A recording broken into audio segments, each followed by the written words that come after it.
Saudara-saudara masih ingat lagi ada satu cerita dalam Alkitab. Yesus sendiri yang menceritakan tentang ini, satu hal yang luar biasa. Nah, sebelum ini saya mempunyai pemahaman yang berbeda. Saya tidak tahu saudara-saudara, yaitu tentang harta terpendam. Benar bersama dengan saya. Yesus menceritakan seperti dia kata ada seorang pedagang. Dia lagi sedang pergi bisnis, berjalan pergi bisnis. Kemudian dia menemukan satu harta yang terdapat satu ladang, dan dia teringin. Dia katakan dia ingin sekali harta tersebut, dan dia pendamkan. Seakan-akan seperti begini. Saya punya, kalau saya mau lakukan kan, ayah saya mau itu harta betul. Jangan ya, dia bilang. Akhirnya dia berkeputusan, karena dia mau tuh harta yang terdapat satu ladang. Dia beli seluruh ladang. Dia sanggup beli, dia jual semua milik dia kasih cash, kemudian dia beli itu ladang. Kemudian tadi sebagai ilustrasi dia katakan seperti seorang yang menemukan mutiara yang hilang. Dan dia temukan itu mutiara ataupun itu pearl, itu harta itu. Dia pergi dan jual segala harta miliknya dan dia beli ini mutiara ini. Dulu pemahaman saya seperti ini. Malah saya pernah mengajar mimbar beritahu kepada pemuda-pemudi, waktu itu masih lagi beli pemuda-pemudi, saat perang beli. Dan pemuda-pemudi, jika kamu tidak sanggup melepaskan apa yang kamu senang dalam kehidupan kamu, mungkin itu perbuatan ataupun kebiasaan yang tidak baik, mungkin juga yang baik, tapi menyebabkan kamu menjauh daripada pelayanan, saya katakan kamu tidak layak untuk kerjaan surga. Kamu harus lepaskan, sang berkorban untuk mendapatkan Yesus. Satu hari Yesus berkata dengan saya, Denny, kamu salah. It's not about you. Itu bukan tentang kamu, tapi itu tentang saya. Saya adalah pedagang tersebut. Saya adalah yang menemukan mutiara tersebut. Dan saya mau itu harta, yaitu kamu, dia katakan. Dan saya sanggup trade, bayar harga untuk dapatkan kamu, jual segala harta milik, lepaskan segala harta milik ini. Itu hak dia sebagai anak Bapa, anak tunggal Bapa yang luar biasa. Datang ke bumi dan bayar dengan darahnya. Dia katakan, kamu adalah harta di mata saya. Saya sangat sayang dengan kamu, saya mau memiliki kamu, dan saya sanggup berkorban bayar harga untuk dapatkan kamu. Kamu tahu, saudara-saudara, apa itu definisi kasih? What is love? Dalam 1 Yohanes memang mengatakan kasih itu bukan tentang konsep. Mungkin konsep, tapi lebih daripada kebenaran. Yaitu bukan kamu, bukan kita mengasihi Tuhan, tapi Tuhan mengasihi kita. Jadi ada pertanyaan, jadi kalau di mana kasih kita kepada Tuhan? Don't worry about our love to God. Apabila kita tahu Tuhan sangat sayang dengan kamu, ada buah roh yang akan mengalir. Kasih itu mengalir, amin. We love, kita mengasihi karena Tuhan lebih dahulu mengasihi kita. Dan semua ini dapat kita rangkumkan ataupun kita rumuskan, kita padatkan yang satu perkataan yang Tuhan Yesus gunakan ketika sebelum dia menyerahkan nyawanya, dengan perkataan bahasa Yunani ini kita gunakan tetelestai. Sebenarnya lebih tepat itu dia punya terjemahan dalam bahasa Melayu bukan sudah selesai, telah selesai. Macam kan, menurut saya macam tadi kurang tetelestai, telah selesai. Itu dalam bahasa Yunani. Dalam bahasa Ibrani dipanggil kalah atau kulah. Tapi kalau kita lihat dalam terjemahan atau dalam penulisan dalam bahasa Inggris dia tulis KELEX, kalah. Itu Ibrani, maksudnya selesai. Lalu dia katakan it is finished. Dalam bahasa Inggris ada 3 perkataan. Dalam bahasa Ibrani dalam bahasa Yunani satu yaitu tetelestai. Dalam bahasa Melayu ada 2 perkataan, sudah selesai atau telah selesai. Dalam bahasa Ibrani kalah, maksudnya iblis telah kalah. Amin. Tapi lebih tepat kalah, maksudnya sudah selesai lah. Amin. Haleluya. Saya suka ini karena tetelestai, sudah selesai. Dalam Yohanes pasal 19 ayat 30 firman Tuhan menyatakan begini, sesudah Yesus meminum anggur asam itu, berkatalah ia, sudah selesai. Lalu ia menundukkan kepalanya dan menyerahkan nyawanya. Setelah Yesus minum anggur asam itu, berkatalah ia, sudah selesai, lalu menundukkan kepalanya dan menyerahkan nyawanya. Dalam Yohanes 3:16, seperti saya sudah sebut tadi, yaitu karena begitu besar kasih Allah akan dunia ini, sehingga ia telah mengurniakan anaknya yang tunggal. Setiap orang yang percaya kepadanya tidak binasa melainkan beroleh hidup yang kekal. Dalam ayat ini mengungkapkan tentang kasih Tuhan yang luar biasa. Menyerahkan anaknya yang tunggal. Menyerahkan anaknya, salah satu anaknya pun itu pun kalau sebagai seorang bapak itu bukan mudah, betul tidak? Kamu mengerti kenapa satu peristiwa berlaku di perjanjian lama? Abraham diminta oleh Bapa untuk menyerahkan anaknya Ishak untuk dikorbankan. Ya, saya tahu benar Tuhan kalau menguji sama ada Abraham betul-betul patuh arahan perintah atau mengasihi Tuhan atau tidak. Betul juga. Tapi ada sesuatu yang luar biasa di situ. Bapa di surga sedang memberikan satu ilustrasi, satu gambaran, satu kebenaran yang akan berlaku kelak dalam kehidupan manusia apabila Yesus datang. Karena ketika dia katakan anakmu yang tunggal, dia bilang kepada Abraham, kita jangan lupa bahwa Abraham mempunyai sekurang-kurangnya 2 anak pada waktu itu. Si Ishak dan abang, si Ismail. Jadi kalau orang bilang, oh ada tafsiran begini, saya setuju juga. Apabila di mata Tuhan hanya Tuhan melihat yang benar saja, yaitu Ishak saja. Tapi dari segi secara harafiah terjemahan itu sebenarnya tidak betul. Karena Abraham ada 2 anak, Ismail dan Ishak. Tapi Bapa di surga sengaja mengatakan kepada Abraham, anakmu yang satu-satunya. Karena suatu hari nanti Bapa di surga akan memberikan anaknya yang satu-satunya. Apabila Abraham sanggup dan menyerahkan anaknya itu, dan ketika dia mau sembelih sudah isi Ishak, Tuhan bilang, stop, berhenti Abraham, jangan apa-apakan anak itu, karena saya tahu sekarang bahwa kamu betul-betul sayang dengan saya lebih daripada anakmu. Karena pada suatu hari nanti kita akan mengatakan kepada Bapa di surga, Tuhan, sekarang saya tahu bahwa Engkau sangat sayang dengan saya, karena Engkau tidak menahan atau tidak hesitate, tidak teragak-agak menyerahkan anakmu yang tunggal kepada saya. Saudaraku, inilah yang sangat istimewa sekali. Apabila kita melihat firman Tuhan dalam Yohanes 3:16 ini, mengurniakan anaknya yang tunggal, itu bukan pernyataan biasa. Kadang-kadang anak sekolah minggu kita dewasa ini sudah hafal firman Tuhan ini sudah biasa, tapi di sebalik sentimen dan firman Tuhan ini sebenarnya adalah kasih Tuhan yang luar biasa kepada saya. Amin. Sebab setiap orang yang percaya kepadanya tidak binasa melainkan beroleh hidup yang kekal. Haleluya, puji Tuhan. Yang pertama, kalau kita lihat pendahuluan dulu, tidak kalah. Karena itu di sini sudah panas, mungkin saya akan bacakan saja bersama-sama kita. Saudara, hari ini saya mau kita semua mendengar dan menghayati dengan baik-baik. Yesus tidak mati untuk memberi Anda peluang kedua, second chance, no. Dia bukan bagi kita peluang kedua. Nah, tapi Yesus mati untuk memberikan Anda kemenangan yang sempurna. Amin.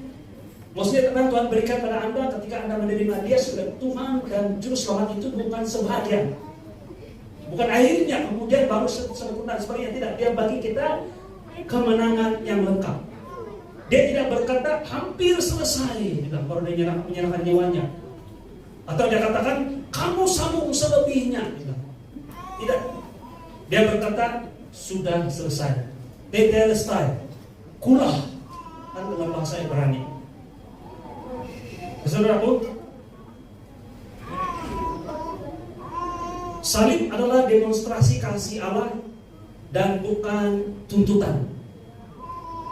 Salib adalah sesuatu yang Tuhan berikan kepada kita, bukan Tuhan apa yang Tuhan mau menuntut daripada kita. Beli bersama dengan saya.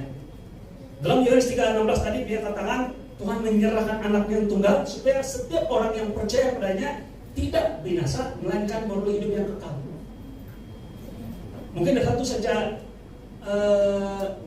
saya mendahului yang saya sampaikan tapi tidak apa, yaitu yang peranan kita. Mengatakan tapi di mana peranan kita, yaitu menerima.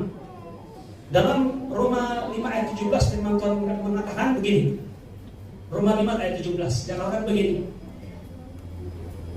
Mereka yang menerima, bersama dengan saya, mereka yang menerima kelimpahan kasih karunia dan anugerah kebenaran akan hidup berkuasa. Dalam bahasa Inggris will reign in life. Karena satu orang ini yaitu pribadi Yesus Kristus. Jadi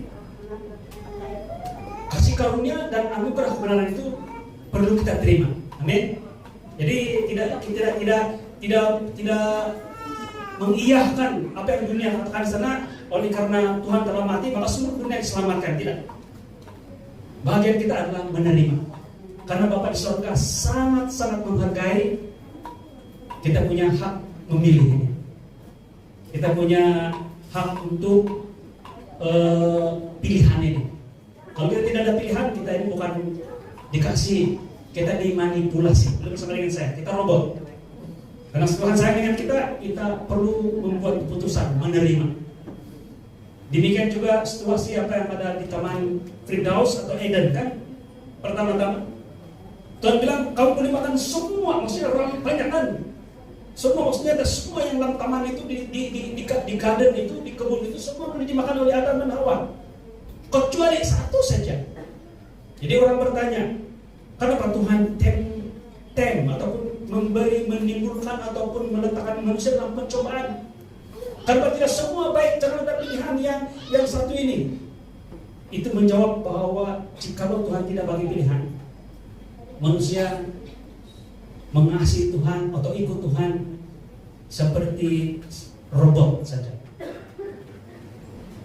Pilihan adalah pernyataan kasih yang sangat luar biasa, yaitu orang itu memilih iya atau tidak.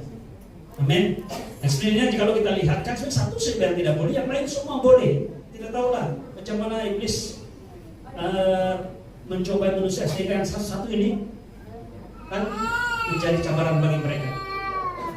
Haleluya.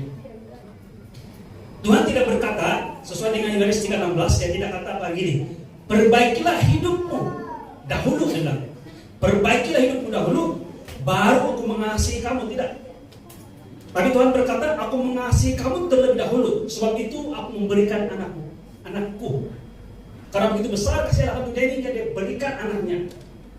Dia tidak berikan anaknya dengan menunggu kita mengasihi dia dulu ataupun berubah dulu hidup kita. Tapi sebaliknya. Roma 5 ayat 8, boleh bersama dengan saya. Firman Tuhan berbunyi seperti ini. Akan tetapi Allah menunjukkan kasih-Nya kepada kita oleh karena Kristus telah mati untuk kita ketika kita masih berdosa. Yesus mati pada kita waktu kita masih berdosa. Tuhan menyerahkan nyawanya bukan kepada orang baik, tapi pada orang-orang yang jahat seperti Anda dan saya. Di dunia ini mungkin ada orang sanggup berkorban bagi orang-orang baik. Mari kita selamatkan dia. Dia itu bukan orang sembarangan itu. Kita perlukan dia, itu orang luar biasa. Mari kita selamatkan dia. Baiklah orang yang jahat yang mengalami musibah ataupun mengalami kecelakaan sebagainya, baru dia tahu, kita bilang. Kalau ada orang berani bilang, mari kita selamatkan dia, dia apa? Siapa suruh kan? Tapi pada surga berbeda. Dia mati untuk kita, dia serahkan dirinya pada kita semasa kita masih berdosa. Dia mati untuk Anda dan saya semasa kita masih berdosa. Ini yang satu yang bukan yang bombastik, tapi bertentangan dengan norma pikiran normal manusia, rasional. Inti Injil yang sebenarnya, Tuhan mengasihi Anda ketika Anda masih lemah. Ini inti Injil, isi Injil yang sebenarnya. Dia katakan Tuhan mengasihi Anda ketika Anda masih lemah. Tuhan mendekati Anda ketika Anda masih jauh. Tuhan memberi, bukan menuntut. Anda tidak perlu layak untuk dikasihi. Anda dikasihi terlebih dahulu. Anda tidak perlu layak untuk dikasihi. Iblis coba memasukkan pikiran yang berbeda dengan firman Tuhan. Dia katakan, macam mana Tuhan memberkati kamu sedangkan di bagi kamu lah segala tuduhan-tuduhan itu. Macam mana Tuhan mau melakukan mujizat jikalau dia. Mari kita ambil ini, pikiran Kristus. Pikiran yang ditanam oleh inti Injil ini. Injil, kamu tahu apa itu Injil? Namanya kita sebut-sebut ya, kita tahu apa Injil. Tahu tahu berita baik. Apa itu berita baik? Berita baik ialah yang baik. Malah terlalu baik. Kadang-kadang sukar untuk mau terima sebagai satu yang betul. Too good to be true. Tapi that is the gospel. Injil adalah sesuatu yang, saya belum diberkati walaupun saya belum sempurna. Ya. Malah saya beritahu pada hari ini, firman Tuhan beritahu, waktu kamu masih berdosa, Yesus telah mati untuk kamu. Masih ingat satu ilustrasi bersama dengan saya tentang pertobatan. Saya tidak tahu macam mana kita beritahu jemaat, saya cakap dengan pemimpin ataupun yang melayani di bar, beritahu tentang pertobatan. Bertobat, ubah sikap kamu. Jangan tinggalkan kerja, datang ke gereja, maju depan. Kan? Kadang-kadang begitu kita punya istilah tentang pertobatan. Kamu tahu apa bertobat bagi Bapak di sorga? Dalam Lukas pasal 15, masih ingat lagi domba yang hilang? Sebenarnya salah dari tajuk dia. Gembala yang baik sebenarnya. Dalam cerita itu yang pertama ada 3 domba, kemudian siling lagi lah macam mana kan? Lagi lem betul-betul koin yang kecil saja, kemudian anaknya hilang. Soalnya orang akan pertikaian, anak yang hilang itu anak yang balik, dia bilang. Tapi jangan lupa bahwa anak itu balik kepada bapak dengan motivasi ataupun dengan tujuan yang sangat tidak murni. Ketika dia makan di kandang babi ini kan, berusaha dengan saya cerita anak yang hilang. Boleh? Ada tidak tahu, mungkin saya terpaksa sebut lagi itu dalam kitab, tidak masalah. Lukas 15 boleh baca kemudian. Waktu dia sedang makan babi, dia makan sedang makan babi, saat dia sudah habis dia duit yang dia guna untuk berpeleseran, berkoyak-koyak. Dia bilang, guru juga saya nih, di rumah bapak saya ada banyak pekerja, dan semua pekerja dia ada tempat tinggal, ada makan, malah beri simpan lagi, dia bilang, boleh lagi menabung. Oleh itu, saya bijak, saya mau bertobat. Dia bilang, saya akan balik ke rumah bapak, dari rehearsal lagi, dia rehearsal sebelum dia balik dia sudah rehearsal. Dia bilang, saya akan cakap sama bapak saya begini, saya pujuk dia, bapak, saya telah berdosa terhadap surga dan terhadap bapak, saya tidak layak lagi dipanggil sebagai anak bapak. Oleh itu, ambil saya sebagai pekerja. Itu dia punya rehearsal. Ambil saya sebagai pekerja, kenapa? Karena pekerja di rumah bapak dia atau di kebun bapak dia dapat makan. Dia sini makan babi.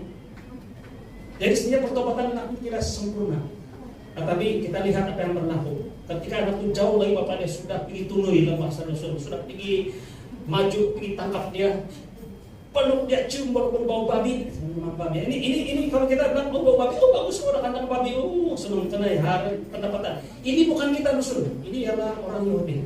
Orang Yahudi dengan babi itu tidak kosher dalam bahasa Inggris, haram.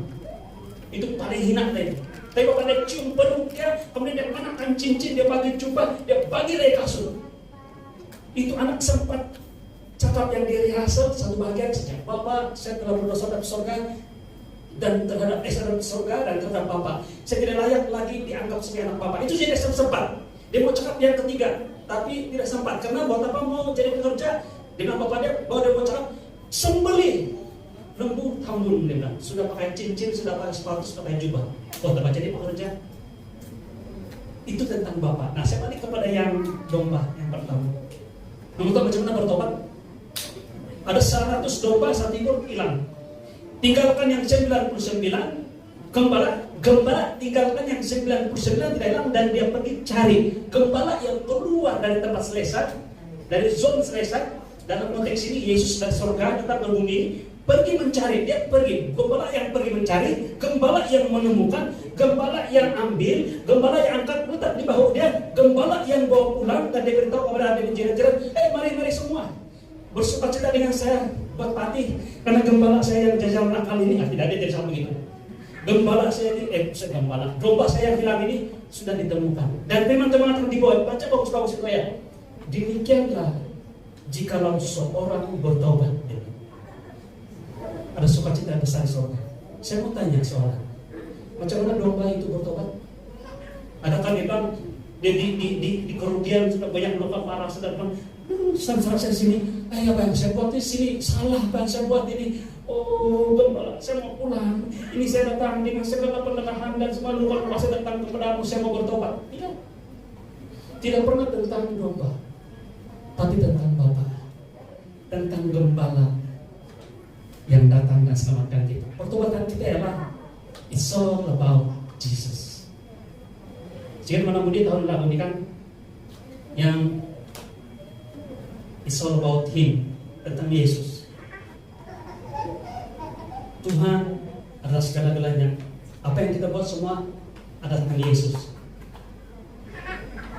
Yang dinyanyikan oleh, saya ingat si Estelle Houghton cakap mana sebut tak? Jesus is the center of my life. Jesus is the center of my life. From beginning to the end, and it's always be. Haleluya. Ya Tuhan, tentang Yesus, tentang Yesus sebenarnya, bukan tentang saya. Amin. Saya ulang balik, Injil yang sebenar. Inti Injil adalah Tuhan mengasihi Anda ketika Anda masih lemah. Tuhan mendekati Anda ketika Anda masih jauh. Tuhan memberi bukan menuntut. Anda tidak perlu layak untuk dikasih. Anda dikasih terlebih dahulu. Saya beritahu kamu, apa kelayakan kita untuk dikasih Tuhan? Apa kelayakan kita untuk dikasih Tuhan? Saya beritahu kamu, yaitu ketidaklayakan kita. Orang yang paling tidak layak dalam ruangan gereja ini adalah paling layak menerima anugerah dari Tuhan. Karena anugerah bukan anugerah kalau itu adalah upah atau ganjaran atau something we earn, sesuatu yang kita mau, kita dapat sepatutnya dan hak kita, tidak. Tetapi karena Anda tidak layak, anugerah itu menjadi sangat berarti. Perkataan lain untuk anugerah adalah grace, kasih karunia. Jadi bersama dengan saya, amin. Tetelestai, seperti yang kita pakai ini, tetelestai maksudnya hutang Anda telah dibayar sepenuhnya. Apabila Yesus berkata tetelestai, sudah selesai, itu adalah istilah ekonomis namanya, keuangan. Amin.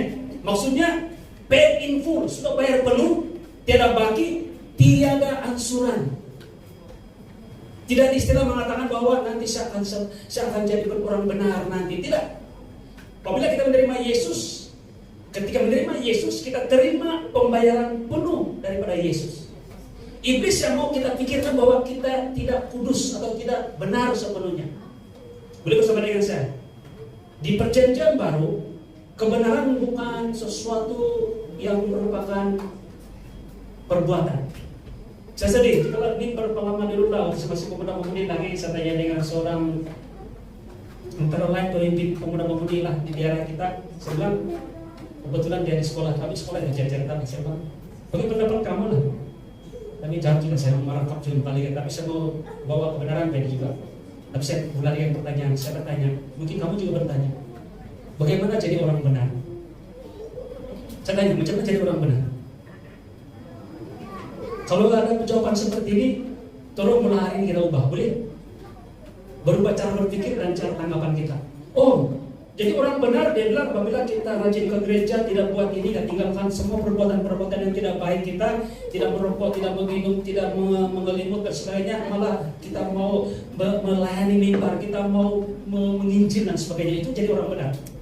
Tetet, wrong, salah. Di perjanjian baru kita dibenarkan bukan semua itu yang kita buat. Kita dibenarkan karena Yesus bayar harga. Pembenaran kita adalah anugerah. Jadi saya berkata pada hari ini, saya tidak mau tanya apa yang kamu sudah buat.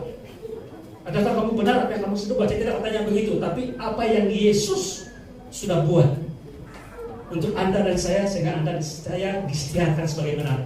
Jadi kalau ada tuduhan daripada pikiran kita, iblis mungkin diri sendiri itu juga orang lain menyatakan bahwa Anda tidak benar, di dalam nama Yesus tolak itu.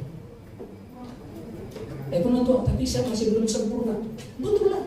Sampai sekarang kita tidak sempurna, pikiran kita tidak sempurna. Ada yang berpikir sekarang ini, kenapa orang buat video sempit, panas lagi ini, dia bilang, tapi itu bukan dosa itu. Oke, jawab sama. Ada kata lama dapat tangkap saya punya maksud. Tapi bukan dosa itu. Tapi Tuhan tidak melihat itu sebagai dosa. Karena dosa itu yang kita pikir tadi itu sudah ditanggung oleh Yesus sekali untuk selama-lamanya untuk orang saya.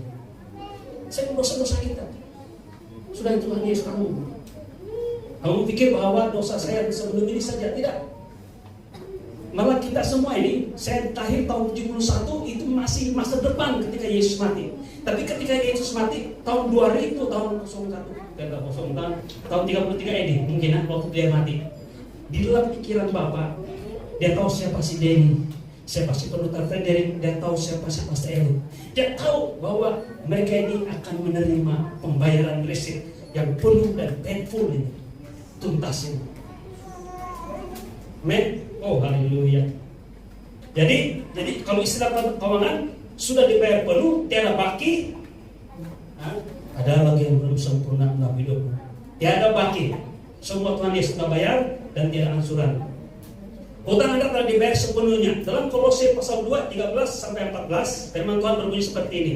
Kamu juga meskipun dahulu mati oleh pelanggaranmu dan oleh karena tidak disunat secara lahiriah, telah dihidupkan Allah bersama-sama Dia sesudah Ia mengampuni segala pelanggaran kita. Maksud saya, mengampuni segala pelanggaran kita dengan menghapuskan surat hutang yang ditentukan, yang oleh ketentuan hukum mendakwa dan mengancam kita, dan itu ditiadakannya dengan memakunya pada kayu salib.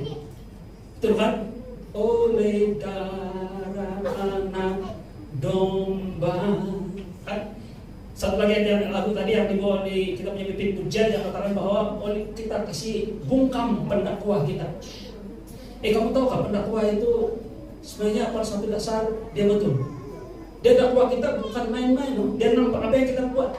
Tapi tidak ada lagi penghukuman. Dahulu yang saya sampaikan tidak apa. Dia tidak ada lagi penghukuman bagi kelemahan kita, pelanggaran kita yang itu karena Tuhan Yesus telah bayar bagi pihak kita. Jadi tidak ada baki. Dia kasih ingat kita seakan-akan Yesus belum bayar. Jadi oleh darah anak domba kita semua diselamatkan, amin. Ada satu lagi, saya mau sebut ini juga karena kita nyanyi kita tidak paham. Mungkin saya lah, mungkin kamu mungkin paham. Oleh kesaksian kita, maksud itu. Dari darah domba dan kesaksian kita tahu baru ngam. Begini, saya mau jelaskan boleh. Roh Kudus tidak pernah berhenti. Anda dan lebih tepat roh Anda dan Roh Kudus sentiasa muncul di dalamnya persetujuan yang sudah sempurna dalam hidup Anda dan saya. Ketika Yesus mati di kayu salib oleh saya, yang roh kita sudah sempurna. Bila kita mati walaupun ada banyak kelemahan, roh kita akan diangkat ke surga. Amin. Bersama saya, setuju? Tetapi apabila Roh Kudus dan sentiasa berdoa bersama dengan kita, memberi kesaksian dengan bersaksi bersama roh kita. Saya tidak dapat ingat itu ayat firman Tuhan. Tapi Roh Kudus bersaksi bersama roh kita bahwa kita ini anak Allah. Kita ini orang benar. Tapi perlu ada kesaksian, persetujuan. Yang berikutnya yaitu diri kita di dalam pikiran kita. Roh kita tidak masalah, tapi pikiran kita harus setuju dengan apa yang dipersetujui oleh Roh Kudus dan juga roh kita. Supaya apabila kita setuju dengan apa yang Roh Kudus beritahu itu, firman Tuhan mengatakan di mana 2-3 orang berkumpul, Roh Kudus, rohmu dan kita punya soul ini, maka terjadi lawasnya dalam tubuh kita. Itu manifest dalam tubuh kita. Kita setuju, katakan yes, walaupun dari segi perbuatan sebenarnya kita masih lemah, tidak sempurna. Saya berterjemah di Rusia. Para penatua sini, pastor sedapan ini semua ini bukan sempurna. Tidak sempurna. Dan sama lah kita semua.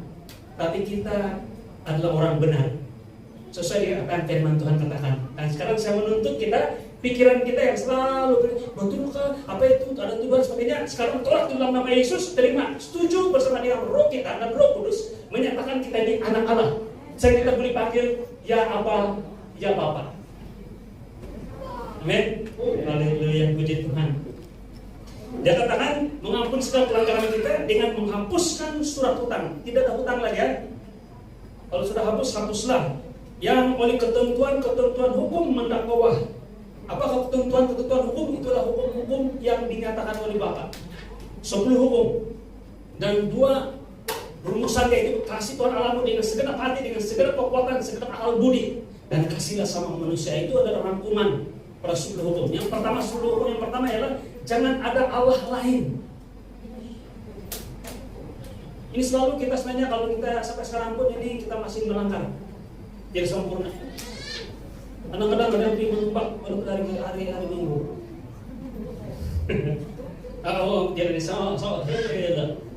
Tidak ada. Ada lebih utama daripada pergi beribadah. Kita gagal.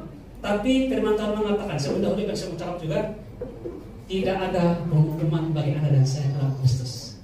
Karena kesalahan yang pertama ini, yaitu hukum yang pertama, kesalahan ini yang ketentuan hukum ini yang mendakwa kita ini bahwa kita ini sebenarnya perlu dihukum dan masuk neraka ini telah dipakukan di atas kayu salib.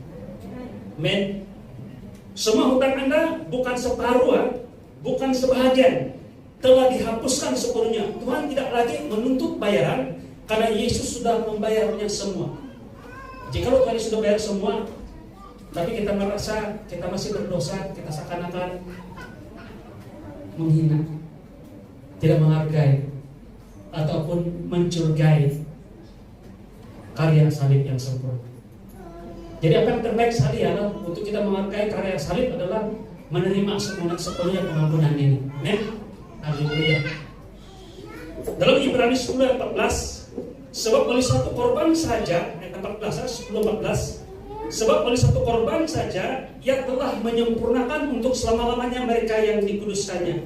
Saya suka jika jemaat Tuhan dapat baca daripada seluruhan pasal 10 ini, tapi dari ayat 12 bagus, 12, 13, 14. Dan 14 mengatakan, sebab oleh satu korban saja, tidak perlu banyak-banyak, berulang kali, ia telah menyempurnakan untuk berapa lama? Selama-lamanya mereka yang dikuduskannya. Jadi kita dikuduskan sekali untuk selama-lamanya. Dengar ini baik-baik. Anda tidak sedang menuju pengampunan, tetapi Anda sudah diampuni sepenuhnya. Dalam Ibrani 12, Ibrani 8 ayat 12, sesuai ini, dia katakan begini, sebab aku menaruh belas kasihan terhadap kesalahan mereka dan tidak lagi mengingat-ingat dosa mereka. Di perjanjian lama, Tuhan bilang, aku adalah Allah yang cemburu, aku akan mengejar, aku akan menuntut dosa yang kamu buat ini sampai pada keturunan kedua, ketiga, sampai keempat. Dia bilang. Karena itu semua berdasarkan apa yang kamu buat. Tetapi apabila di perjanjian baru berdasarkan apa yang Yesus buat, pertama-tama Tuhan mengatakan bahwa tidak ingat lagi dosa kamu.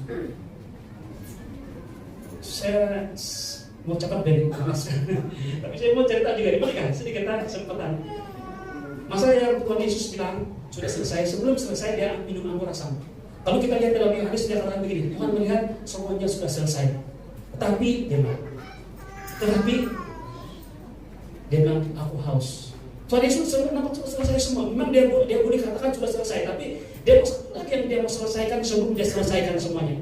Dia tidak katakan aku haus, dan mereka pun mencucu ataupun cecar bagi dia anggur asam. Dan Yesus mengecat anggur asam dan dia tidak mau makan daging, dia terlalu minum asam. Baru dia katakan sudah selesai, baru dia menyerahkan nyawanya. Kenapa perlu ada anggur asam di situ? Kenapa? Beda kalau tidak melihat ini secara signifikan. Tapi saya beritahu kamu, mungkin katakan bahwa asal aja Tuhan Yesus haus, jadi dia perlu minum lah. Bukan. Tuhan menghapuskan kutuk keturunan. Sebelum nanti dia hapuskan kutuk keturunan. Karena firman Tuhan kalau kita bilang anggur asam atau buah mentah dalam perjanjian lama, itu berbicara tentang dosa. Bapak yang makan buah mentah, tapi anak yang merasa ngilu di lidah. Maksudnya dosa bapak itu terkena ataupun diwarisi oleh anak. Sesuai dengan firman Tuhan, aku akan mengejar, aku akan menuntut dosamu sampai keturunan ketiga dan keempat. Bapak makan buah mentah atau anggur asam ini, yang ngilu gigi dia itu anak. Tapi ketika Yesus mengambil anggur asam ini dia minum, dia katakan saya kasih stop, ini kutuk keturunan, saya minum sehingga kamu tidak perlu minum anggur asam ini. Amin. Mau mentah. Dan baru Tuhan Yesus katakan sudah selesai. Luar biasa. Dalam Ibrani pasal 8 ayat 12 firman Tuhan mengatakan, aku menaruh belas kasihan terhadap kesalahan mereka dan tidak lagi mengingat dosa mereka, mengingat dosa-dosa mereka. Jadi saya sedih kalau ada pelayan mimbar yang kasih ingat dosa kita. Apa yang sudah kamu buat? Apa yang sudah kamu buat ini? Bila mau bertobat, saya ingat itu bukan suara dari Roh Kudus. Yang kasih ingat dosa kita adalah iblis. Kamu tahu apa iblis dia peranan? Dia mengaum-ngaum seperti singa. Dalam perjanjian lama, firman Tuhan mengatakan auman singa adalah seumpama amarah raja. Auman ataupun yang Ini Tuhan. Auman singa adalah amarah raja. Marah raja. Maksudnya kemarahan Tuhan. Jadi iblis mau menjadi seperti singa. Dia bukan singa, dia mau seperti singa. Dia mau kita pikir seperti singa. Karena singa selalu juga merujuk kepada singa Yahuda, yaitu Yesus. Dia mau menimbulkan sentimen atau pikiran bahwa Tuhan masih marah dengan saya. Dia bukan singa. Dia coba tipu kita. Dia anti Christ. Dia mau supaya kita pikir bahwa Tuhan yang marah dengan kita. Tuhan tidak marah dengan kita lagi. Dia mau bilang Tuhan, jadi bukan dosa yang kita buat. Tuhan tidak marah dengan dosa yang kita buat. Marah, tetap marah. Tuhan benci dengan dosa. Tapi Tuhan sudah unleash, sudah kasih lepas kemarahan dia ini satu kali untuk selama-lamanya ketika dia menghukum Yesus di kayu salib untuk dosa Anda dan saya. Dan selepas Tuhan Yesus bayar segala kemarahan Tuhan dengan kematiannya, tidak ada lagi tinggal kemarahan untuk Anda dan saya. Saya mau memperdalam baik-baik ini. Dosa yang kita buat, katakan ada satu dosa yang kita buat, banyak dosa yang kita buat. Tapi sebenarnya saya mau sebut satu saja. Satu dosa yang kita buat, mungkin mencuri. Itu dosa itu telah dihukum pada Yesus di kayu salib. Ketika kita menerima Yesus sebagai Tuhan dan Juru Selamat. Amin. Tuhan sudah ampuni kita. Tapi jika kita masih rasa bersalah, kita seperti katakan hukuman yang Yesus terima bagi Anda itu tidak cukup. Malah lebih tidak adil lagi bila kamu mau menerima penghukuman, condemnation itu, penghukuman itu untuk Anda. Saya harus menanggung ini dosa. Itu dari segi penghakiman tidak adil. Karena tidak boleh satu kesalahan dihukum dua kali. Satu pada Yesus, dosa kamu yang satu mencuri itu pada Yesus, dan satu lagi untuk Anda. Itu ialah dalam istilah undang-undang ialah double jeopardy.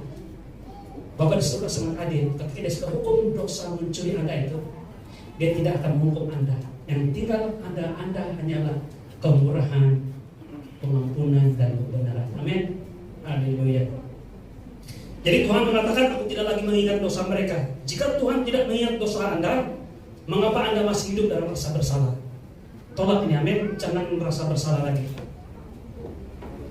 Dalam Roma 8 ayat 1, ini yang saya mau sebut tadi itu, dia katakan, Roma 8 ayat 1, demikianlah sekarang tidak ada penghukuman bagi mereka yang ada dalam Kristus Yesus, titik. Itu dalam terjemahan baru. Dalam King James Version pun sama. Tapi ada tambahan yang dalam saya terjemahkan kalau kita mau persoalkan ini. Tapi ada tambahan yang kalau di terjemahan yang lain. Tapi saya suka terjemahan baru. Dia katakan begini. Demikianlah sekarang tidak ada sekarang now. Sekarang kan? Jadi sekarang tetap sekarang. Besok kalau kau bilang sekarang tetap sekarang. Now is always now. Tidak ada lagi penghukuman bagi mereka yang ada dalam Kristus Yesus. Terus orang bilang, kita tafsir, oh memanglah betul Pak, tidak ada penghukuman bagi mereka yang benar, yang tidak melakukan dosa dan sebagainya. Saya berkata kamu, itu redundant, tidak praktik, tidak sesuai, tidak ngam. Buat apa tidak ada penghukuman bagi mereka yang tidak berbuat dosa? Memang mereka tidak akan dihukum, itu tidak, karena tidak berdosa. Tetapi ayat ini berarti bagi mereka yang gagal, tidak sempurna, banyak kelemahan. Ayat ini baru berarti bagi mereka yang tidak sempurna. Tapi tidak ada penghukuman. Untuk betul memang tidak ada penghukuman. Bukan tidak ada penghukuman. Untuk Anda tidak ada. Tapi penghukuman itu yang Anda buat itu pada pribadi Yesus. Sempurna. Amin. Tidak ada penghukuman bermaksud dosa Anda sudah dihukum. Walaupun Anda tidak sempurna. Roma 5 ayat 1.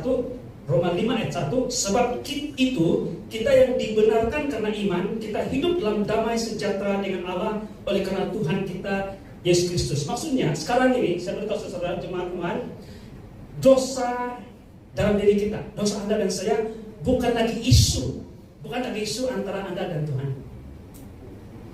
Kita yang hidup oleh iman, bukan bersalahan perbuatan tapi bersalahan iman. Amin. Kita hidup damai dengan Tuhan. Jadi kenapa mau Allah minta dengan Tuhan mau minta tolong mbak ini, macam ada satu gap. Coba kalau kita ada masalah dengan kawan, mau datang ke rumah pintu dia, mau ketuk pintu dia minta tolong pun kita malu, betul tidak? Karena ada isu. Sekarang Tuhan mengatakan kita tidak ada isu, tidak ada masalah dengan Tuhan. Kita hidup damai dengan Tuhan. Hei Yesus, haleluya, apa kabar? Nah, hari ini macam mana? Ya sudah saya berkati kamu luar biasa. Amin. Kita hidup damai dengan Tuhan. Haleluya. Saya tidak tahu cara kita tafsir ini, tapi saya percaya Roh Kudus sedang berbicara sekarang. Amin. Haleluya. Seorang balik, dosa Anda bukan lagi isu antara Anda dan Tuhan. Ini kebenaran Injil. Dosa telah diselesaikan, hubungan telah dipulihkan, pintu sudah terbuka.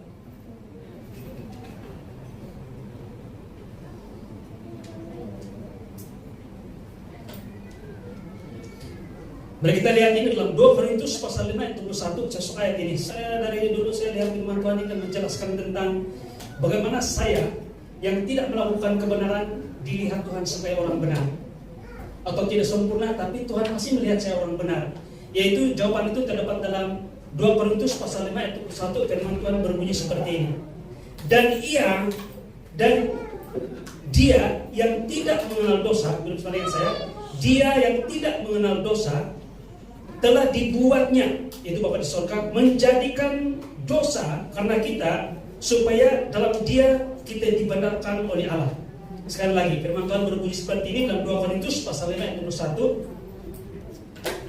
Dia yang tidak mengenal dosa telah dibuatnya menjadi dosa karena kita, supaya dalam dia kita dibenarkan oleh Allah. Pontius Pilatus, bila dia bicarakan Yesus, dia katakan begini, saya tidak menemukan kesalahan pada pribadi ini. Yudas ketika dia menganiaya Yesus, menyerahkan Yesus. Tapi ketika kemudian dia menyesal apa yang dia buat, dia katakan, aku menyerahkan darah orang yang tidak bersalah, dia bilang. Paulus yang lebih teologi, dia punya doktrinal, dia punya cara penyampaian, dia katakan, Yesus tidak mengenal dosa. Maksudnya Yesus tidak pernah ada dosa dalam dirinya. Tidak ada dosa seperti Anda dan saya. Dia lahir daripada seorang perawan, dan dialah benih daripada Roh Kudus sendiri. Dan kita tahu bahwa darah anak dengan darah ibu tidak bercampur. Walaupun dalam plasenta itu, dalam rahim itu, transfer nitrin dan juga oksigen, buang karbon dioksida, buang kotoran. Tapi darahnya tidak bercampur. Maksudnya tidak bercampur dengan darah Maria yang ada stain dosa daripada Adam.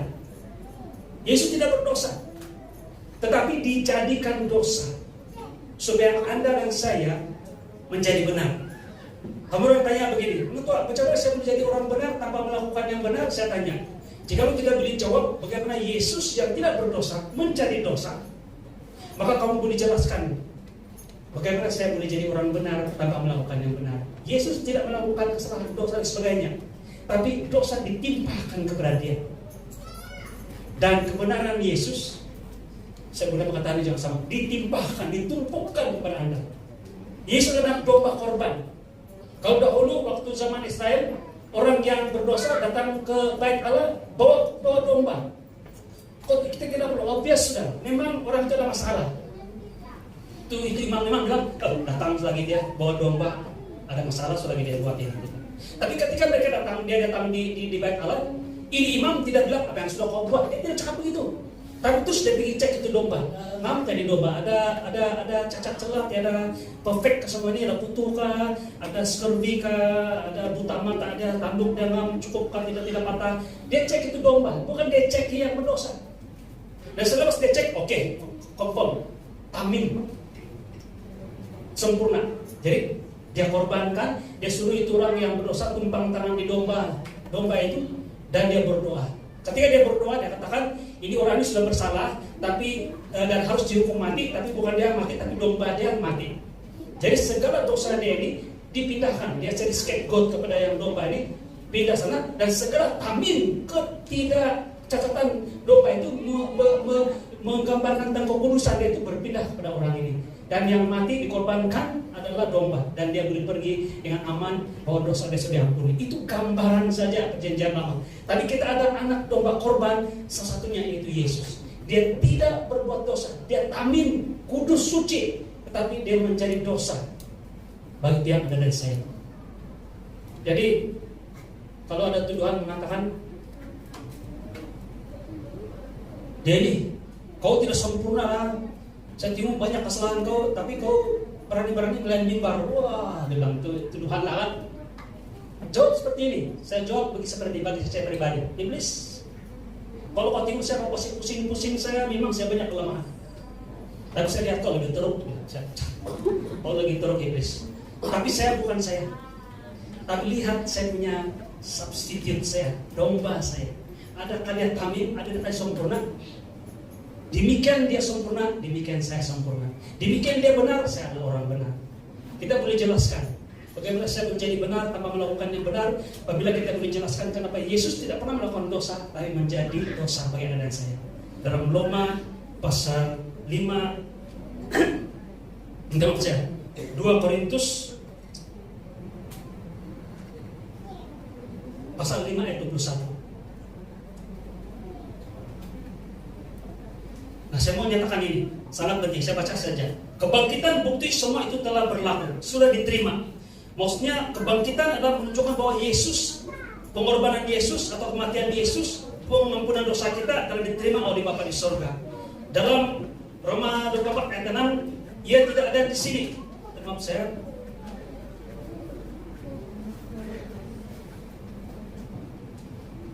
Dalam Roma 4 ayat 25 firman Tuhan mengatakan, yaitu Yesus yang telah diserahkan karena pelanggaran kita dan dibangkitkan karena pembenaran kita.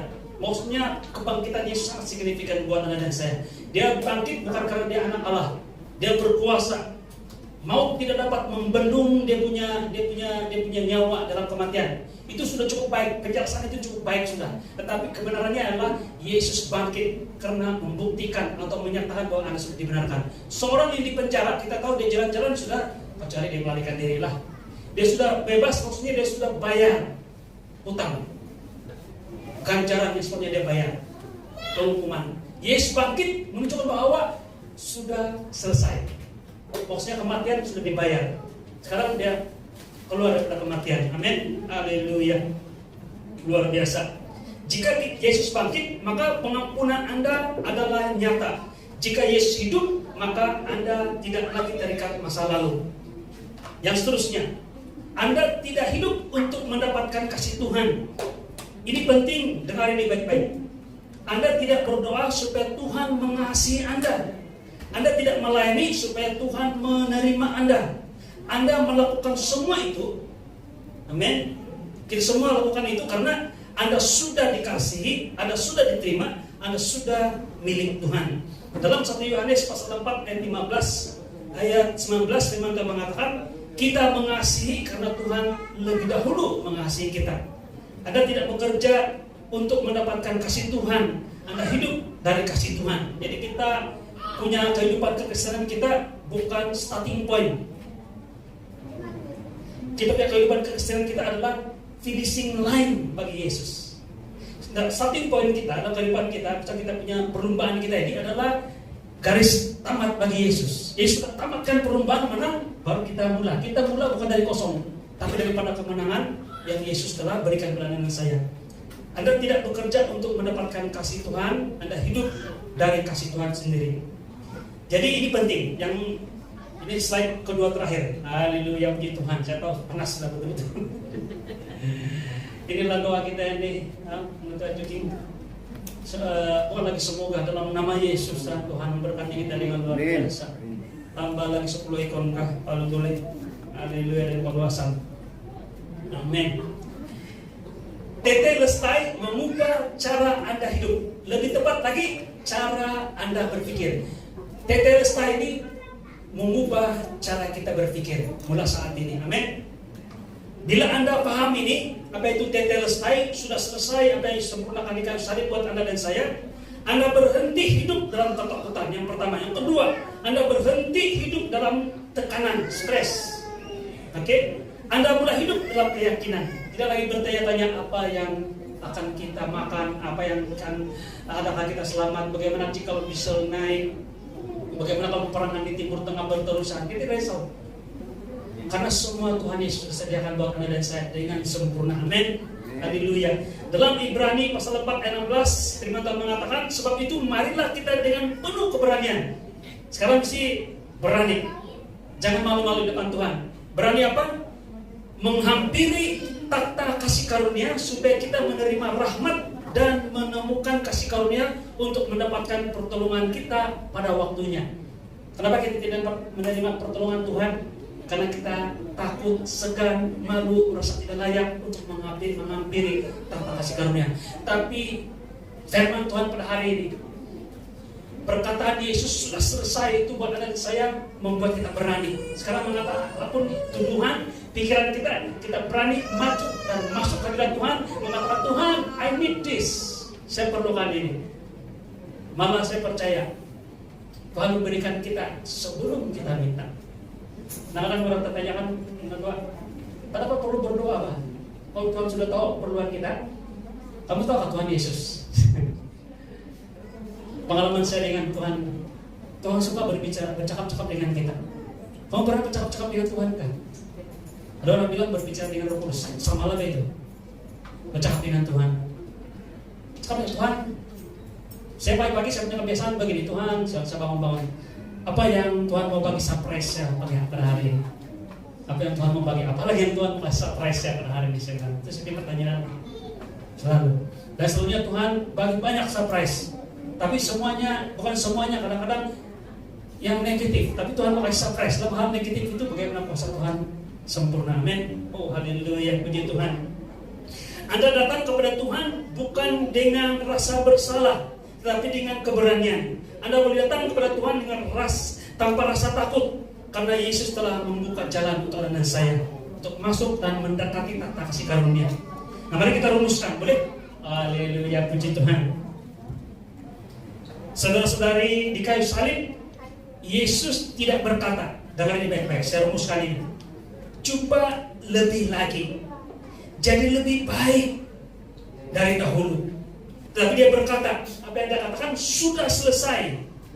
Ia bermaksud tidak ada lagi hutang, tidak ada lagi penghukuman, condemnation, tidak lagi penghukuman, tidak ada lagi pemisahan. Dan mari kita sama-sama istirahatkan ini dalam hidup kita. Katakan, saya diampuni, saya dibenarkan, saya dikasihi Tuhan, karena Yesus mengatakan sudah selesai.